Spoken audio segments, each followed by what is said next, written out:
കുറിച്ചൊന്നും എനിക്ക് അറിയില്ല അമ്മേ. പക്ഷെ ഞാൻ അമ്മ എന്റെ സ്വന്തം പെറ്റമ്മയായിട്ട് കാണുന്നു. എന്നെ മോളായിട്ട് കാണാൻ അമ്മയ്ക്ക് കഴിയോ? കഴിയും. നീ എന്റെ മോള.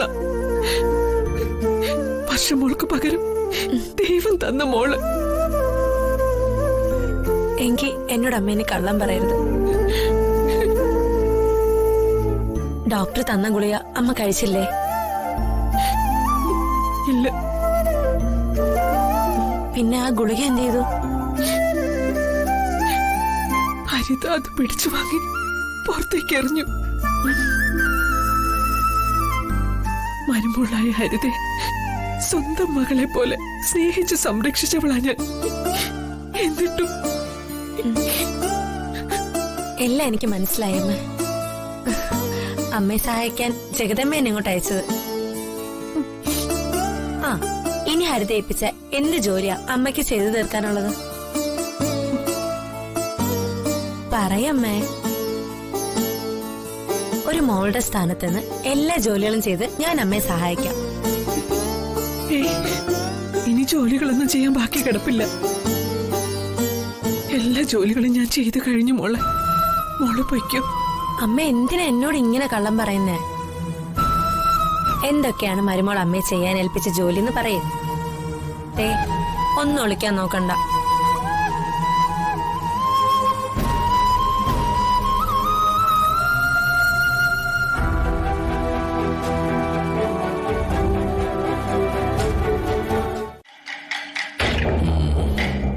ഹരിതയുടെ വീട്ടില് അമ്മ ഇപ്പൊ എന്ത് ചെയ്യായിരിക്കും?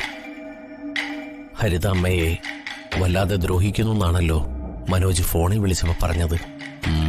അതില് വല്ല സത്യം ഉണ്ടായിരിക്കോ? നാക്കെടുത്താൽ സത്യം പറയുന്നവനല്ല മനോജ്. എച്ചിൽ പാത്രം കഴുകാത്തേന് സുചിത്ര ഹരിതയെ വഴക്ക് പറഞ്ഞു. ആ കാരണത്താലാണല്ലോ ഹരിത പിണങ്ങിപ്പോയത്. അമ്മ ഹരിതയെ കുറ്റപ്പെടുത്തുകയോ വേദനിപ്പിക്കുകയോ ചെയ്തിട്ടുമില്ല. പിന്നെന്തിന് ഹരിത അമ്മയെ ദ്രോഹിക്കണം? നാക്കെടുത്താൽ സത്യം പറയുന്നവനല്ല മനോജ്. അവന്റെ ഭാഗം ക്ലിയറാക്കാൻ വേണ്ടി എന്തുടായ്പും കാണിക്കാൻ മടിക്കാത്തവനാ. ഹരിതയുടെ പീഡനത്തിന്റെ പേരും പറഞ്ഞ് അമ്മയെ വീണ്ടും എന്റെ തലയിൽ കെട്ടിവെക്കാനല്ലേ അവന്റെ പദ്ധതി.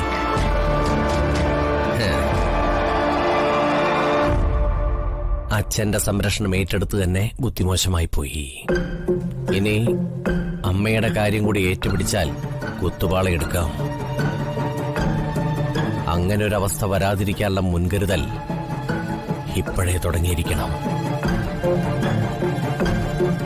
ഹരിതയുടെ വീട്ടിൽ അമ്മ സുരക്ഷിതയാണോ അല്ലയോ എന്ന് ഒന്ന് അന്വേഷിക്കണം. അതിനാരെ പറഞ്ഞയക്കുക? ബീനുവിനെ തന്നെ പറഞ്ഞു വിടാം. ഊമയാണെങ്കിലും രഹസ്യങ്ങൾ ചുഴന്നെടുക്കാൻ വിരുദ്ധനാണ്. ചാരപ്പണിക്ക് അവനെ തന്നെ പറഞ്ഞു വിടാം.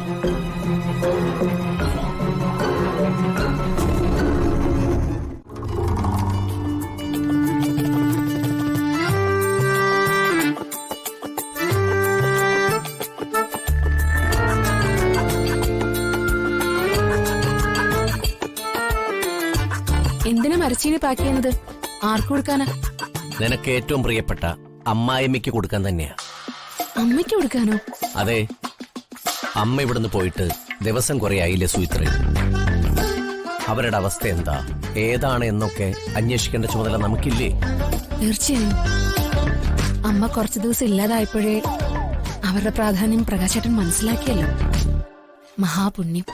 അല്ല, മരച്ചീനിയാണോ കൊണ്ടുപോകുന്നത്? അതെ. ശ്രീകൃഷ്ണ ഭഗവാനെ കാണാൻ കുചേലം പോയപ്പോഴേ കാഴ്ചവസ്തുവായിട്ട് എന്താ കൊണ്ടുപോയത്? അവിൽപ്പൊതിയല്ലേ?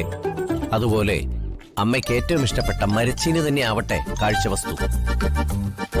ഇഷ്ടപ്പെട്ട കാഴ്ചവസ്തുവായിട്ട് വിനുവിന് അയക്കാനാ തീരുമാനം.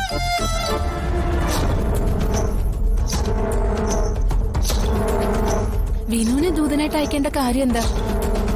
നമ്മളെ രണ്ടുപേരും കൂടി നേരിട്ട് ചെന്ന് സുഖവിവരം അന്വേഷിക്കുന്നതല്ലേ അതിന്റെ ഒരു മര്യാദ.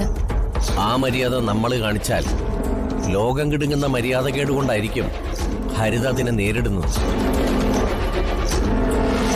എച്ചിൽ പാത്രം കഴുകാത്തതിന് വഴക്ക് പറഞ്ഞ വൈരാഗ്യം മുഴുവനും ഹരിത സ്റ്റോക്ക് ചെയ്തിരിക്കുക. നമ്മളെ കാണുന്ന മാത്രയില് ആ വൈരാഗ്യത്തിന് തീ കൊളുത്തും. പിന്നെ തെറി കൊണ്ട് അഭിഷേകമായിരിക്കും. എന്താ ആ പൊല്ലാപ്പിന് പോണോ? അത് ഞാൻ ഓർത്തില്ല. നമ്മളോടുള്ള പക തീർക്കാൻ അമ്മയെ വേണമെങ്കിൽ അവള് തല്ലി ഇറക്കിയിരിക്കും. നമ്മളായിട്ട് ഒരനിഷ്ടം ഉണ്ടാക്കണ്ട.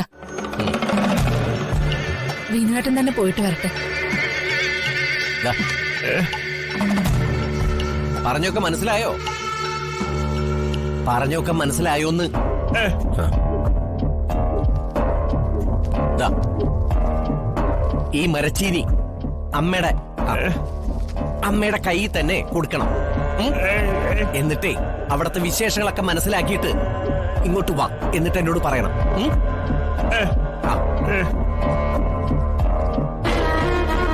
ദാ, ദേ. 100 രൂപയുണ്ട്. 100 രൂപ. ആ, ഓട്ടോ വിളിച്ചു പോയിക്കോ. പൊക്കം. ആ.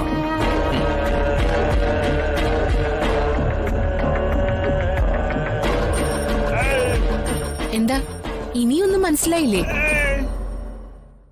സിറ്റിയില് അമ്മ താമസിക്കുന്ന ഹരിതയുടെ വീട് അറിയില്ലേ?